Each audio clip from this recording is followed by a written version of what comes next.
I had a great conversation with Jennifer Williams-Baffoe, director and founder of Willbaforce. Willbaforce is a business development company for the creative industries. Now, Jennifer's been teaching online for some 16 years now, and in the wake of the pandemic has found her status change from an online prior to an online princess. And in this time, her responsibilities have increased, not just to teach online, but also to teach what she does to others. I hope you enjoy. In this interview, I am speaking to Jennifer Williams-Baffoe, founder and managing director of Willbaforce. Hi, Jen. How are you doing? I'm really well, Lizzie. How are you? I'm good, thank you. Just first and foremost, are you safe? Is the family good? Yeah, we're safe. We're good. Touch wood. Excellent. I am missing you. I miss you so much. I would even try your pancakes again, but that's another story. So we're going to... So lots have happened. It's been, what, 2 months? We've been in constant contact, but, you know, effectively we can't see each other, and that's a no-no. But for our industries, there's been great change. For me, everything's just completely stopped. But for you, if anything, everything has ramped up. So just wanted to speak about, you are steps ahead of many industries that are now giddy-upping and accelerating their move virtually. Tell us about your background and how you got into e-learning. So I got into e-learning because I was teaching for London College of Fashion and also Central St Martin's, of which I'm alumna of both. And London College of Fashion approached me first and asked me if I would look at doing some kind of online learning. I thought, yeah, I'll give it a go. I was teaching physically anyway. And back then it was quite primitive, the style of teaching. It was literally just chat room. There was no camera. It was chat, just about any sound. And then sound came. And then presentations came later. And then now we've got, you know, full-on VR things. And literally the world has gone online now. So everyone's kind of caught up with me. But yeah, I started out teaching physically and then sort of moved into the realm of literally kind of like doing like Skype. But we used different platforms back then. Do something completely different, something called Wimba, which was horrific. Okay, so 16 years on, very much an expert of your craft, doing really well. And so before the pandemic, how have attitudes changed in the past 2 months? So, you know, the virtual world was something that, we'll have to get to at some point. We got to get on there now. How has the attitudes changed to the people that you've been working with in the past couple of months? So to coin a phrase, which I have gone from the digital learning pariah to the digital learning princess in this it's the truth. I love it. Yeah, so I work for several organizations. And I teach online. So I am practitioner. So I work for University of the Arts London, so that's London College of Fashion and Central St Martin's, 2 of the 6 colleges. Okay. And then I also do a little bit of work with Royal Central School of Speech and Drama and also the Royal College of Arts. So quite creative, high-level institutions here in the UK. Yeah. And it's sort of seen, I think, when you're a teacher, when you're an academic, people do or have historically in the past looked at digital learning or teaching online as something sort of over there. That's not really quite what we do. It's not the same. And I think the perception was that you're not, because it's not physical, it's not real. It's not a real type of teaching. I remember, watching programs like, I have to coin this phrase, Real Housewives of Atlanta. And someone was talking about someone's credentials and how it wasn't great. And they were having a go at him because this chap had this degree which was an online degree, so they're kind of putting it down and saying it's not the same. But you couldn't be more wrong. So I just wanted to kind of give that kind of analogy and background how online degrees were perceived or kind of seen as, why would you do that? But really and truly, you have organizations like Open University who've been doing this for decades, and they've come into their own. So now I think there's a newfound respect for online teaching. Okay. What I will say, and not just teachers, but also students as well. And I think it's also been difficult, especially if you are a creative, if you work in the creative industry. I guess a lot of that is quite hands-on and quite what we would say analog. Yeah. So to get your head around, and not to say that some parts of the creative industries are not digital. There are, like graphics, for example, is very digital, and some parts of fashion communication also very digital. But I think the whole concept of teaching online was lost on a lot of people. I'm not going to lie, when I first started doing it 16 years ago, I thought, what is this ridiculous world that we're in, and why in heaven's name would somebody be interested in learning online? And back then we had, classrooms of like about 5 students, if at all. Now we've been inundated. We've got waiting lists for people to come on board, and do our courses. That's cool. Yeah, because we can do. So you've got different types of online courses. So you have your ones that I think lots of people who may be watching this might be familiar with is the MOOC, where you might watch videos in advance, or you might have some papers that you read, something like Future Learn would do. And that's it, that you get on and do that. Yeah. And no real live interaction. It's the live interaction that's different, because what you're getting an expertise. You're getting some form of maybe an expert or guest speakers coming on board and sharing their experiences with you. Plus you're able to ask questions, and that's completely different. And then you have like one-on-one sessions and real direct master classes where you may have a series of people speaking. So there are different types of online learning as well. And it's not easy. So what we're seeing is, or what I'm seeing is staff who, and I feel sorry for them, who previously, teaching for many, many years, some decades, excellent in their field, and then they're having to take the work that they've been doing for so long and move that into an online world. And that's not easy. It's really not easy. I mean, as I said, I've learned over the years, and I've made lots of mistakes too. So I think I want to give any teacher, any academic, a round of applause, a pat on the back after 2 months in now, and still obviously having to stick with this. But I've seen some wins. I've seen some fantastic wins. Okay. So, for example, on one of the courses, I won't mention which one or which college, but we had 96 students in one class, and this is a physical class, and they were lucky if like maybe 25 students would turn up for the physical class. They recorded 94 students' attendance now, and I think 2 couldn't attend simply because there were some basic technical issues. So literally, we've seen uptake with students pretty much with all of the colleges that I work with, all the academic institutions that I work with. We've seen students uptake and engaging. There are, also benefits. I'll talk about some of the negatives as well. Benefits in the sense that some students who didn't have a way to connect, so we've had one student in one organisation who was autistic, and is over the moon that, now they can actually interact. Brilliant. And not just with the tutor, but with other students. Yeah. So there's been some really wonderful gains. I am going to talk about the negatives as well, because I think it's only fair. But I think the downside of this is, as I said, I alluded to earlier, is you have some academics who are doing, classroom sessions of like 4 hours long. I don't think really you should be teaching for 4 hours anyway. Just giving a lecture for 4 hours, that's not teaching, that's lecturing. So what we recommend are lectures that are 2 hours tops. Okay. And there should be breaks in between as well. And the reason why is to do with well-being. Okay.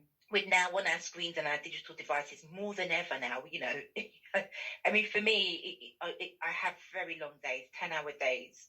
And so what I have been doing is building in breaks. Okay. It's really important, making sure I have like a morning break, my lunch break, I take a full lunch, and then an afternoon break. It's so important because you need to have time away from the screen.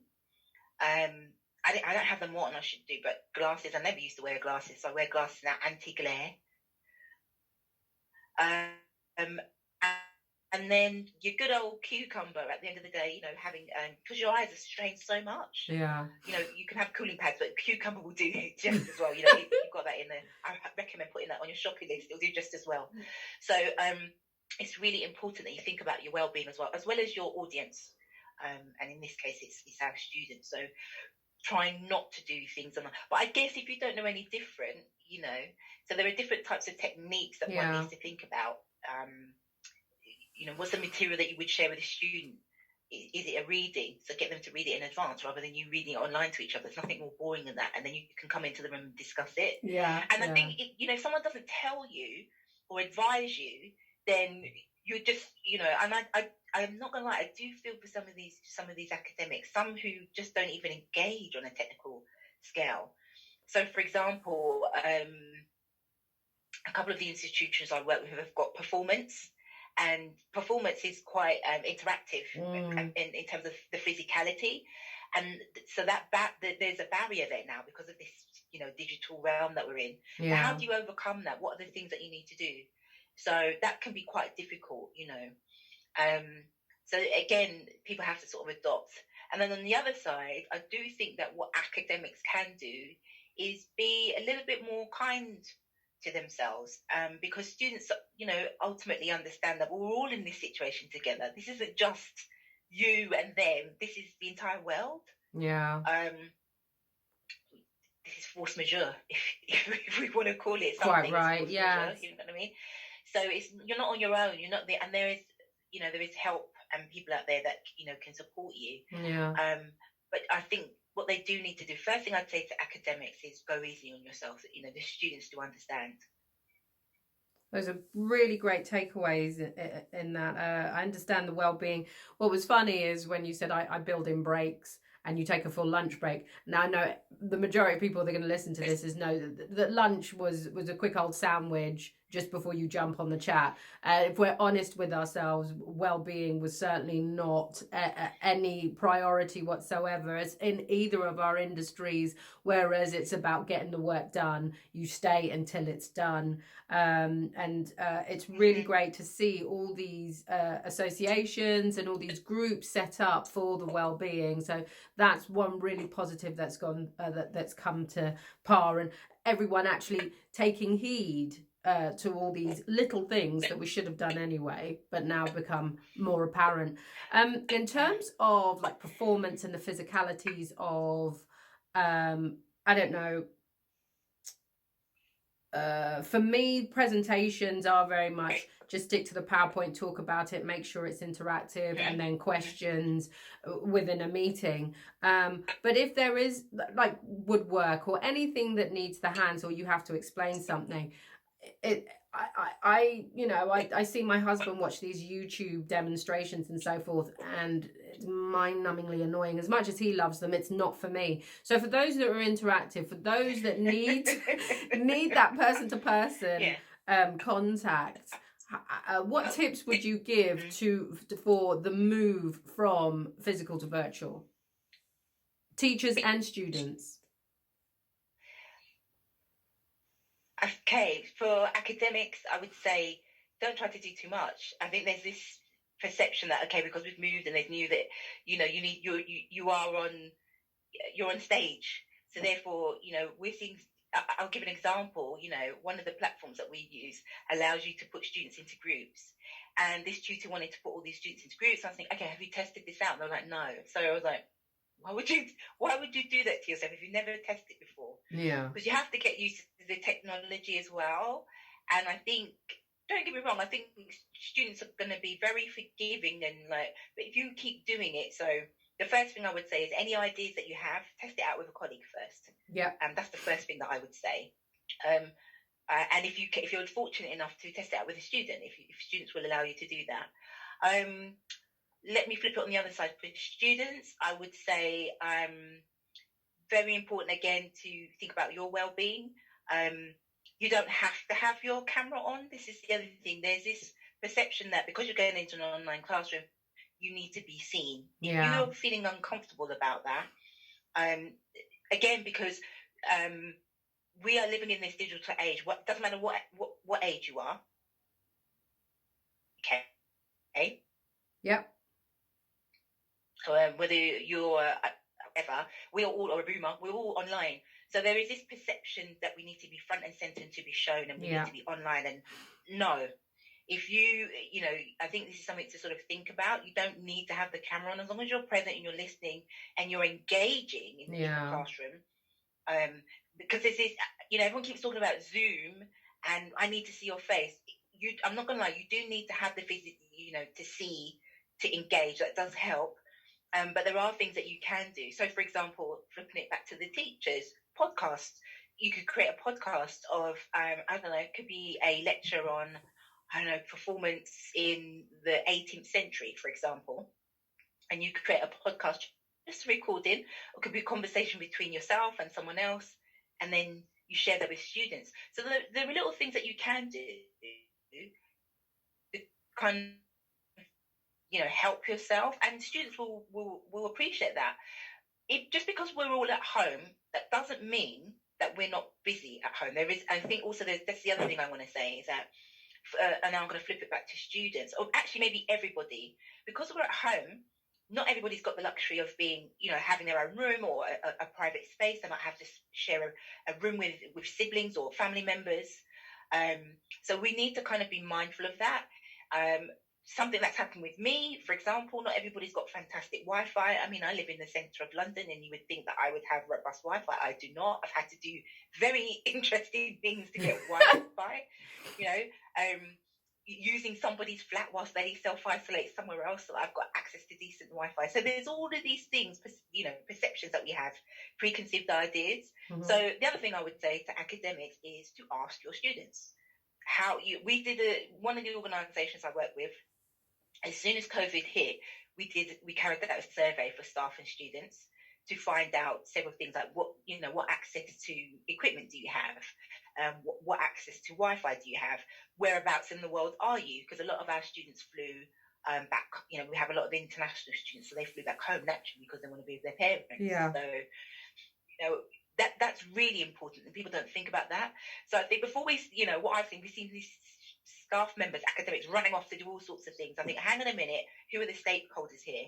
We as academics are stakeholders also, but then please let's not forget our students too. So I think also again asking students, and then I think now that we've got a little bit more comfortable, with being in this digital world, digital arena, again I think further questions need to be asked to the students, and also students can ask academics. So I think it's a two-way thing.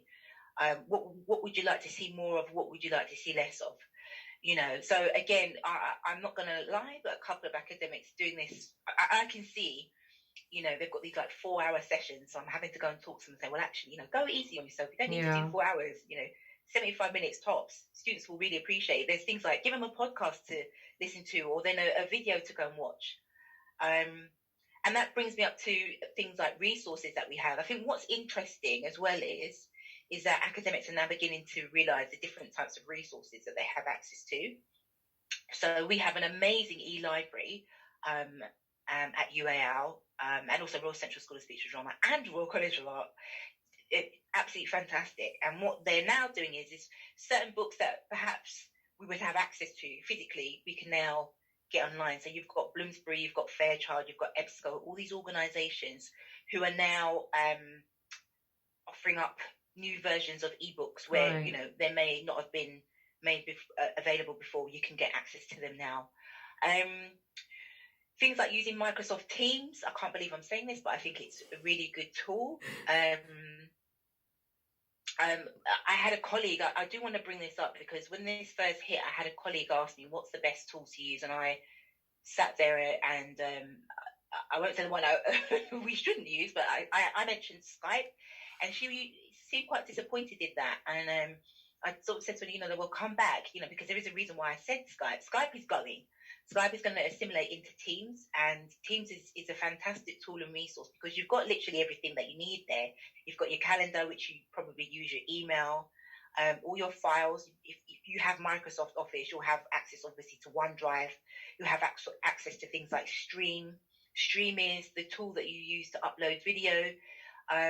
The beauty of something like Stream is it also adds closed captioning, which is massively important. We need that now, and I'll explain a little bit later why we need that.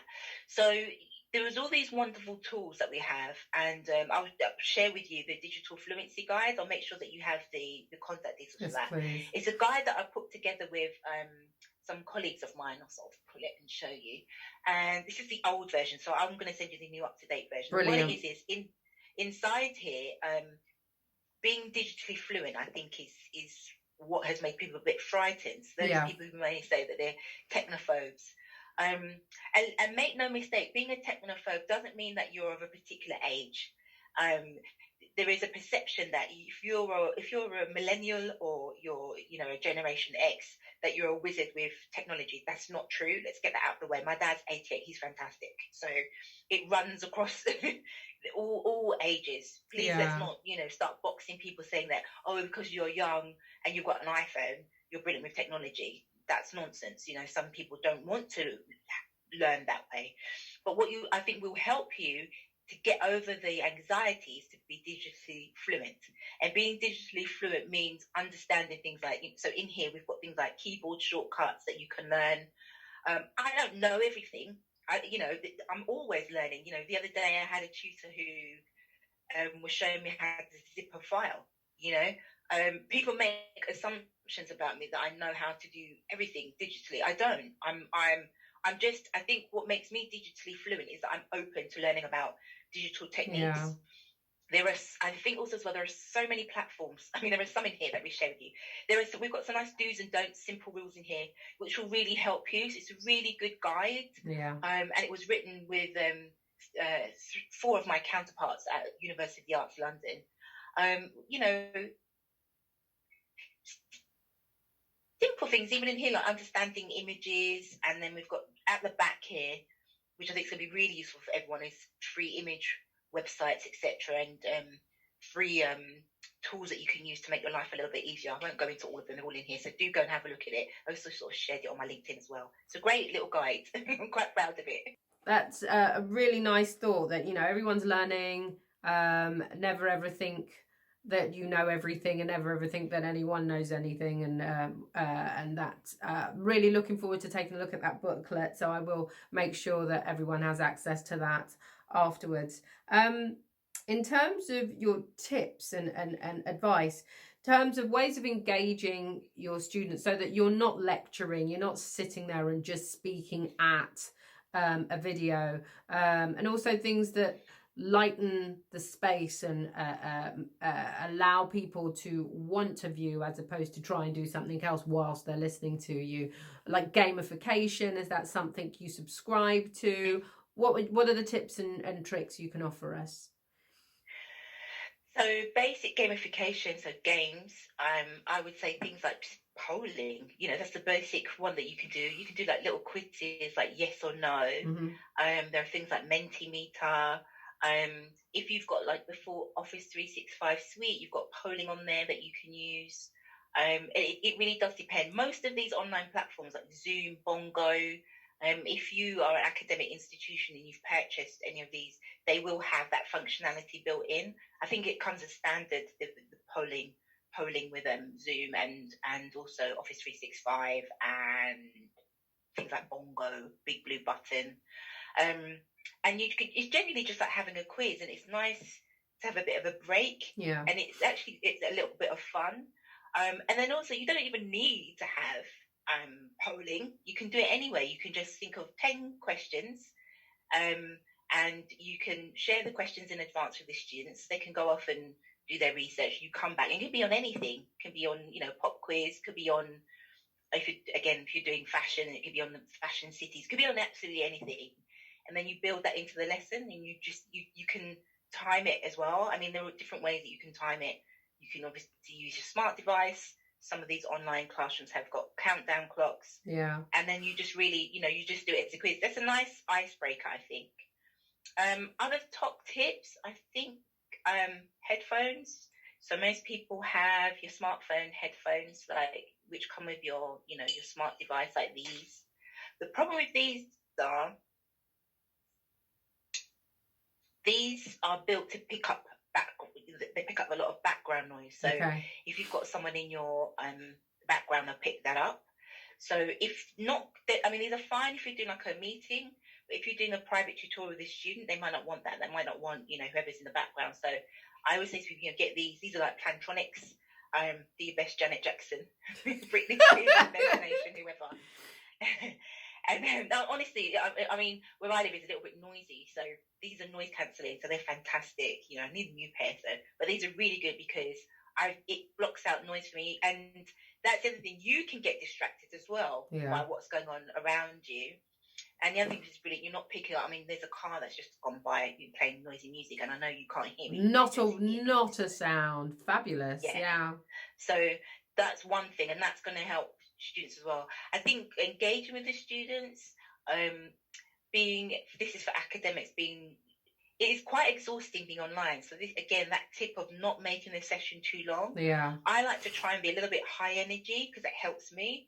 And because I know it's only going to be for an hour and a half or 2 hours tops, that's fine. But within those 2 hours, we would definitely have a comfort break, you know, go and get some air, some water, allow them to go to the toilet, that sort of thing. Sure. That's important. And what PowerPoint? What do you know, everyone thinks that's the go-to. I've actually run sessions where I don't use PowerPoint. It's just been a couple of images and discussion, debate. You know, a lot of these online classrooms have got screen share functionality, and they're not always the best. Yeah. Because they can lag. So if you're going to share a video, it's best to share the link to the video and then let the other person on the other end watch that, rather than you trying to share it, you know, because it might lag if the students are overseas or something like that. I just learnt about that word lagging last week from my son. He was playing a game online and he was saying to everyone, I'm lagging. No, he wasn't lagging. He was just rubbish at the game. But he has got better. But yeah, so I understand what you're saying. Go ahead. So reading your room virtually is one. You know, when you're giving a presentation, you can see John falling asleep in the corner and Terry just being a little too enthusiastic because he wants that promotion. In terms of people being in the room, if you can see that some of your viewers are not as interested as you'd like them to be, how can you switch it up? How can you make them more interested? How do you wake up the lesson? You kind of did it yourself there. You asked an open-ended question.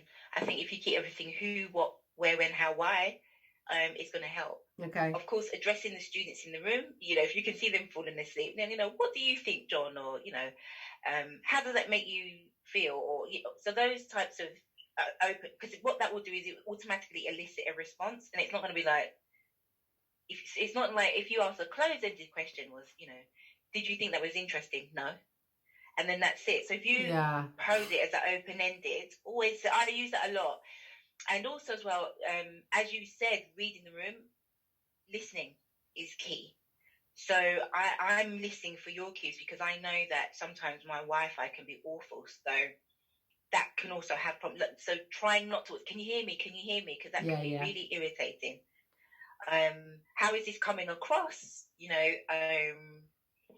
using the chat room a lot. Some people are going to ordinarily be shy. Some people might have to have the sound off because it's really noisy where they are. Somebody will always have the microphone on because they want to be on show and always want to answer. So again, this is where you've got to kind of read the room. And it depends on what you're delivering as well. So cool, brilliant. And in terms of courses that are coming up, I've seen that you've got some new blog posts on your website.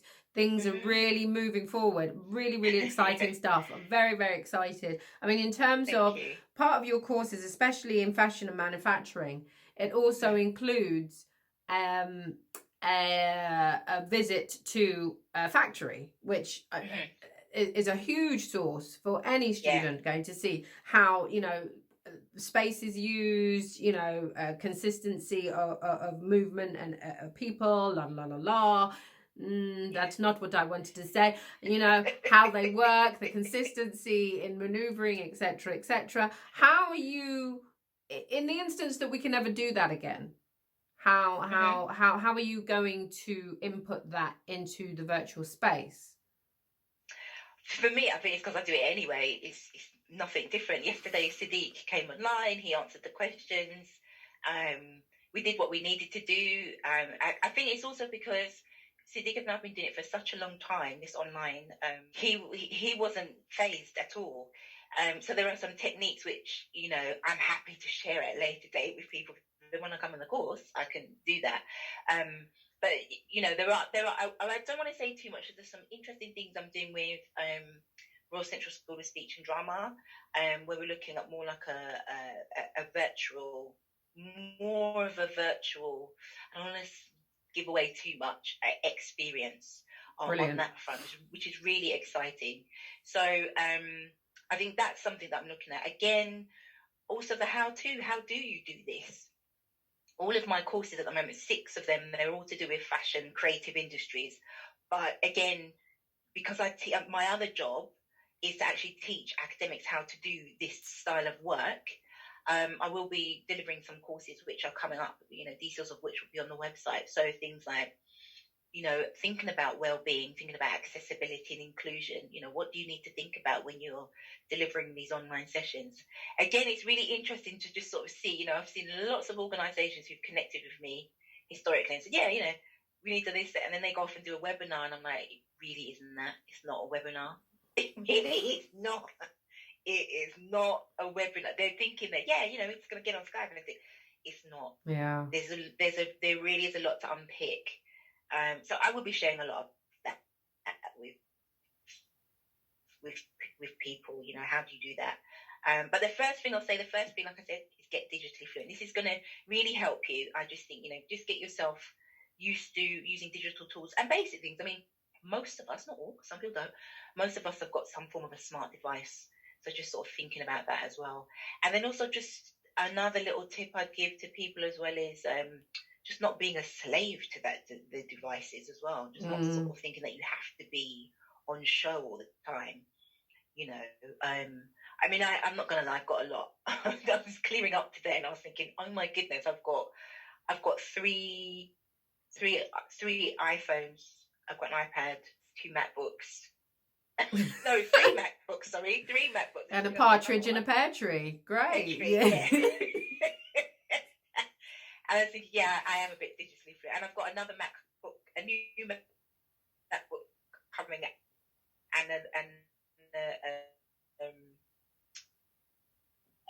a mic, but clearly because I have to be online. Yeah, definitely. Like that. But yeah, I guess maybe one of the other things I would say is have fun. You know, try and relax. Yeah. You know, and ask your audience. They're the ones who are going to tell you what they want to see. You know, I don't think they're going to start saying, right, you know, we want you to code. We want you to teach us coding. You know, I'm not a coder. I've learned it over the years, didactic, self-taught. I haven't taken any coding lessons. I know how to do it, but you know, I'm not building websites, so there's no real need for me to kind of know that it's interesting. But again, I would say, just, you know, that I think to those academics that are a little bit nervous, is just sort of take your time. It will come. Okay.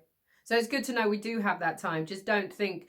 I think there's a fear as well, and it happened with me. You just see how fast everyone's online. It's just, I've got to do something. I've got to do something. No, you don't. Breathe and stop. Think about what you want to do, and you know, just take your time. And I think you'd appreciate it more as opposed to just putting something out there for the sake of it. There's so much noise. I do believe that the noise has to be purposeful. Yeah, I couldn't agree with you more. You said that so succinctly. That notion that, you know, because everybody's online, we have to be online. No, yeah.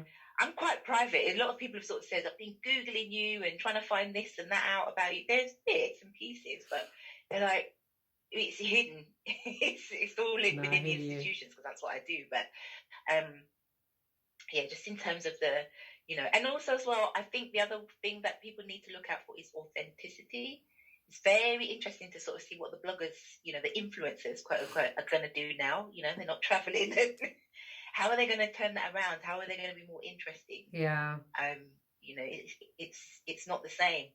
So it's going to be very interesting times ahead as well. Really, I'll give an example. I've had to. So, for example, the fashion courses. Yes. What I've had to adapt. because obviously lots of people are asking me what is going to happen in the fashion industry, and I'm like, I'm just the same as you guys. I mean, I'll give this to everybody for free.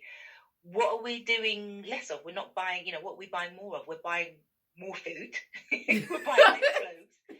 And ask yourselves, what type of clothes are you buying, if anything? If you're going to buy anything, what would you say you'll probably buy next? Oh, it has to be a tracksuit. It has to be something comforting at home. Thank you. Yeah, like a formal tracksuit, if there's such a thing. Boohoo, get on it. But it definitely won't be. They're there. Oh, believe me, they were under the first. Oh, really? And I remember seeing that and just thought, I might get me one of those, because I didn't wear jeans for the first 3-4 weeks, and then I put a pair on and I didn't know how I was going to feel. I was just, they're structured. What should we do? It was a moment, trust me. But it was a nice feeling. But yes, it is. It's all about being comfortable but being presentable, and that's what it's. I haven't bought any skirts. I certainly haven't bought any shoes. Adapting. I think when COVID hit, it was very interesting because I was actually delivering a physical fashion course. And we were in the middle of that, and it was really interesting because the short course team I was working with, everybody, because this was Central St. Martin's, and we are known for obviously the physicality, the location. It's a big thing to come there, our library and, the history of and I think the other thing that people forget is that Central St. Martin's is an art college. It's not a fashion college. It's completely different. That's London College of Fashion. Central St. Martin's has got 9 schools in it. So, graphics, spatial, jewelry, textiles, materials, fashion, of course, performance, fine art, foundation. So there's a lot going on, but a lot of people latch onto the fashion. The fashion point, and one of the things that we do have as well, I don't know if you know this, I don't know if I've shared, we actually have a museum. And so we've got lots of archive things. So Edward Johnson, for example, he is one of the ex-lecturers there. He's the graphic designer who came up with the London Underground graphics that we all know and love and see every day, London Transport, the rest of it. And it's really interesting that what's peppered around the building, if you ever come over, and I invite you, you'll see, I remember when I first started, I was like, what are these signs? Why have we got road signs everywhere? And it was like, it's Edward Johnson. And we have these huge windows. The way that the college is set, we've got these huge windows which showcase all of the past alumni and maybe lecturers that have worked there in all of those fields. So it's really exciting for students to come. So that's part and parcel. And I remember I had one student that came. She'd come all the way from the Philippines, and I really felt for her because she really hadn't, COVID hadn't hit yet. And she was adamant she was going to launch a swimwear line. And I just said to her, okay, I'm going to be really honest with you. And the same question that I asked of you, I said, so what was the last thing you bought? And she was like, it was something quite fancy because obviously COVID hadn't really sort of hit then. It's like beginning of March. And then I sort of said to her, okay, so what do you think people are buying now? She said, well, same thing that you said, athletics, tracksuits. I said, right, okay. And where, I understand that it's a small garment and, but where do you foresee swimwear fitting into that picture? And of course, naturally, we're all going to be online. Yes, we're going to have much more consumers going to be, but really and truly, how many consumers are going to be buying bikinis? It'd be a small fraction, yourself, you've got a swimming pool, but you've got bikinis already or swimming because you're not going to be buying anything new. That's true. Right. Well, but it's not a fashion show for me. It's just for people using that swimming pool, yeah. Right. So who are we showing, let's be real. When we buy bikinis, what have you, and what I know about me, you're going on holiday, so we're not traveling anywhere. And I think also that's what the analogy or the point I'm getting to is that for all of this is for anyone in the creative industries and anyone that's looking at getting online is to look at what the consumer is doing. That's going to tell you ultimately. So right now I'm just obsessed. Every day I'm on Twitter and I'm constantly reading. I'm actually currently doing research. I'm doing some research into the digital realm and digital onboarding. And then this hit, which was kind of apt. But I'm obsessed with sort of seeing, what is the consumer doing? Where, what is the consumer interested in? Obviously, I think one of the phenomena was toilet paper, and I'm still curious to find out well, that phrase we hear, herd immunity, people following each other. So there's that. But yeah, just my top tip, just to kind of round up really, is to watch what the consumer's doing. Watch what, you yourself can give yourself the answer if that kind of makes sense. Definitely. Yeah, of course. Yeah, look to what you want, and perhaps that will give you the picture. Nicely rounded up. Thank you so much. There's loads of great tips. Just want to mention that it's been a couple of months. It will change again. It'd be really great if we could speak again. Yeah, absolutely. Cool. Just a bit of fun. What are you watching? Oh my goodness, I'm into Insecure in a big way. Stop. Because it's not on Sky Atlantic yet, and I've got all the American podcasts just telling me what's happening in the synopsis every week, and I'm just like, shut up. Annoying. Yeah, so it's not fun. No. But yeah. Up. Any hobbies that you've taken up, internal hobbies that you've taken up? That sounds wrong. Any hobbies that you've started? That you started. So it's been, do you know what? I think that's a great question, because everyone asked me that as well. So I've started doing my era Pilates again, so I've got to get that sorted out. Yeah. It's really interesting. What I will try and do is send you a gift to kind of convey. I don't know if you'll be able to share it on here. But it really does look like a medieval, those medieval wax that they used to put people on. It looks exactly like that. Oh, wicked. It's Pilates, but like on a medieval rack. Okay, cool. But it's amazing for the lower back. So there's that. And then I actually went cycling on Saturday. Okay. I think I sent you a picture of me with my helmet on, my sunglasses, trying to do my best kind of chips. You look wicked. Can I share the photo with everyone? Can I share the photo with everyone? You may share that. Thank you. Okay. Yeah. Everyone, here it is. Okay, go on. Yeah. So, cycling. Cool. Cycling. Oh, excellent. I think that's it. I think,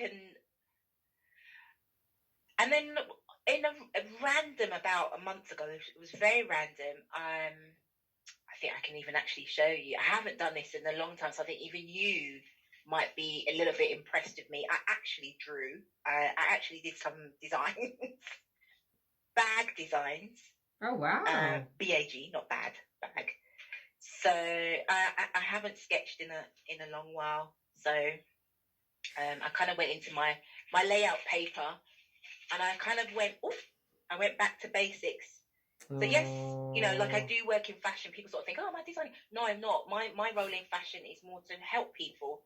I'm not a designer per se. So I don't know whether or not we'll see any of these made. Maybe if I get bored, I might sort of do that. I think I just need to give people some background. In the 90s, my house was full of doodles from this woman. If there was a piece of paper and there was nothing on it, know that Jennifer would draw on it. And she had this fabulous way of drawing hair that intertwined into each other, and you just see this doodle all over the place. And plus, I still do you really? Doodle, yeah, the hair doodle. You remember? I do, and there's always these ideas. I haven't done one of those in ages. I might do one and send it to you as a postcard. I would love that. Yeah. And also the fashion-wise, the chiffon jacket, the chiffon jacket with the stirrups that you made for everyone. So I do, yeah. Well, I don't make clothes. Well, I'm wearing. Don't know if you could see, but this is a jumpsuit. Wow. So yeah, and then so I don't make clothes anymore. I don't do that anymore. I get people to do it for me. So I had this made in when I went to Gambia. So that would have been what we would have done in Ghana. We would have sort of come back with some really interesting products. So I might get on the machine. That's if I'm really bored, but I doubt it. Oh, bless you. I think with the drawing for now is what's keeping me going. Well, that really makes me smile, because it's going back to something I know you used to do all the time. So it makes me feel like it shows that you're in a happy place, and I'm really glad for that. And that is a good way to end things. We will speak again. It's been fabulous seeing your face again. Yes, I will try your pancakes one more time. And I love you lots. I love you lots. I'm going to send you the recipe. I'm good, you know. Pinterest is keeping me busy with some ones that don't taste like washing up liquid, so it's all right. But no, listen, I do hope. Stay well, stay happy. We'll keep in touch. Absolute love. All right. Take care. And you. Bye.